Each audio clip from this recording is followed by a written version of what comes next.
So good afternoon, everyone. I know we had a good lunch, so we're in a bit of a slump. We'll try to get out of it. So my name is Harsh Bhardwaj. I and one of my co-directors here, we represent this firm called 80L Robotics. 80L Robotics is a firm that's defense-oriented, specifically in embedded systems, working primarily in indigenization of subsystems for drones and in general robotics. So I won't go in too much into depth into what we came from or where we're from or what we worked. Primarily, we're from the premier institutes in India. We have a research background and then worked with some of the so-called the best companies in the Indian drone ecosystem. But our most significant learning did not come from institutions or from these large firms. It came from the field. So when we delivered some custom-built systems to the Eastern Command of the Indian Army, working specifically over 6 months in an iterative process of trials, in ideation, development, and then working in that loop over and over again to perfect a product. So that is where we found our true calling, which was in embedded systems.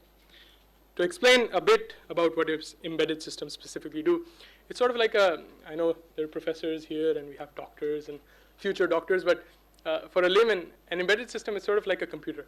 It's a computer that does a very specific task in very harsh environments. So it's a very small thing that you'll find in your phone, you'll find in your smart cars, and even in smart cards, your small cards that are coming out now. An embedded system specifically works in harsh environments with constrained resources. So what this might do is it might be in charge of running things such as your video in your drone. It might also be responsible for having safe flight. So that means stabilization and being able to follow what your RC is saying. Embedded systems often are referred to as the motherboard in common tongue. But in sometimes it's in something as complicated as a flying vehicle, there are multiple so-called motherboards, each conducting its own independent function. As it is, in designing these systems from the ground up, from imagining them and carrying out hundreds of iterations, that is where 80L Robotics comes in. So at 80L, we design and manufacture modular subsystems that perform the building blocks of what embedded systems do.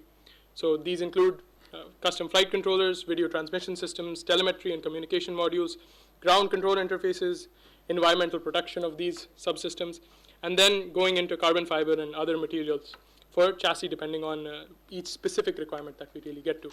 But the one thing that we really want to focus on is this sort of feedback system that we've learned over the years working with the armed forces and having one of our co-directors here, Colonel Anil Chawla, with his experience in the operational requirements of the forces.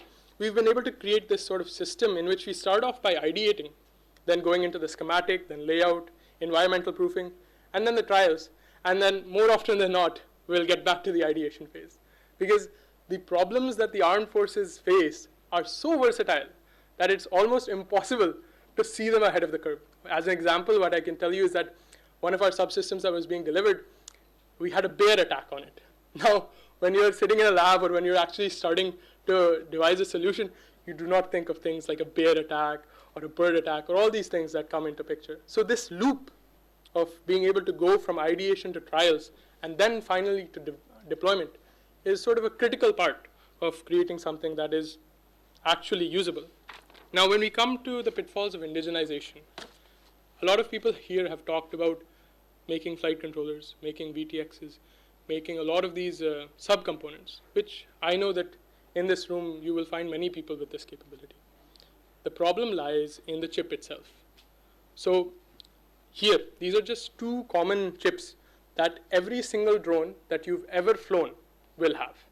That is the 87456E, that is an OSD chip, meaning on-screen display, which is only made in China. That is the RTS5350, which is another video transfer chip, which is also only made in China. Now, it's not just limitations to drones.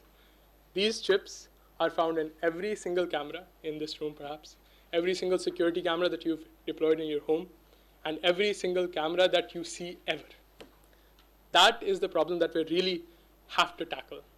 And that comes off as the critical single IC dependency. So the integrated circuit that you have here, if you cannot really indigenize that, then you're stuck. We're in a place where you have to rely on the adversary to get these systems. That is where 80L Robotics is now working in. We are working not towards maybe working on fabs, fabricating these ICs in-house, but repurposing some of the existing chips that are available to do these purposes and getting the adversary out of the picture. Now, aside from the engineering issues that are present in our ecosystem, one perhaps big challenge that I would like to highlight is that we've closed off the system. New startups with real technology have inherent abilities to experiment and try out new ways that are not easily available for larger hierarchical structures. They need to be promoted for what they are. Agile young blood that is ready to go, right? Yet they're likely to be, and more often than not, they're sidelined by particularly large companies with their big presentations and all their contacts. It often does turn into a crime to engineer. And if you fail hard, you're completely gone out of the picture.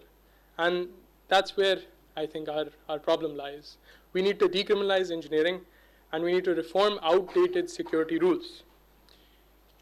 I mean, we live in a system where people from colleges cannot fly drones without going through, at least officially cannot fly drones without going through numerous organizations. At the same time, people over the age of 65 cannot fly drones. You're not only getting rid of the young, you're also getting rid of the experienced. That is a very big resource that we're letting go of in our industry. Meanwhile, smaller players, tinkers, college teams, startups are forced to work in the shadows, and then we bend rules. And when we bend rules, it causes a problem. I think we need to recognize that these young startups and people that are working in colleges, they are the future, and they're ready to help us create our goals. So our suggestions, very simply, are to embrace the build, test, deploy cycle. Open up the system, let college students, let people over the ages of 65, let everyone tinker with a drone. Let them develop these subsystems. We will not have indigenized solutions if you decide that only a few group of people have the ability to play with them. You'll regulate this, you'll regulate that. You won't have anyone flying a drone. And most often, we've seen that committees that are drafting the rules for drone manufacturers have never made a drone, or it's with someone that has never flown a drone. So I would just like to close off with that, and perhaps with this small quote by Sam Manekshaw, whose center we're in, that let the professionals, or the to-be professionals, let them work in a professional manner. Let us actually have an opportunity to go in, trust that the youth of the country will be able to give a good product that gets the requirement met. And I'm certain that we won't let you down. Thank you.